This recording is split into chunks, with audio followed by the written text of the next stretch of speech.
Welcome to our channel. Today we how to log into PageSpeed Insights with Google Search Console, beginner guide step by step clearly. Open your web browser. Navigate to the Google Search Console website. If you already have an account, click on the Sign In button. Enter your Google account email address. Click Next. Type in your password. Click Next again.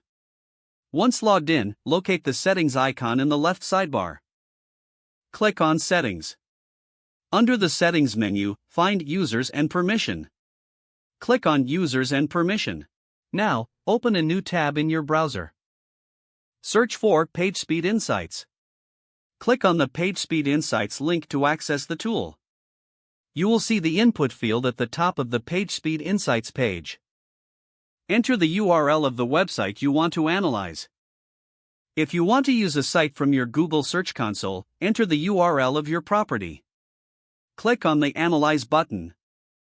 PageSpeed Insights will process your request. Wait a moment for the results to appear. Review the performance score and suggestions provided. You are now able to use PageSpeed Insights with your Google Search Console data. If the page does not load, refresh the browser or try again in a private or incognito window. Make sure you are using the correct email address, then retype it carefully to avoid small typos. If your password is not accepted, use the reset option and create a new strong password you can remember. Check your spam folder for verification or security emails, then complete any requested confirmation steps. Enable two-factor authentication if available to improve account security and reduce unauthorized access risk. After signing in, review your profile details so your contact information and settings are accurate and current.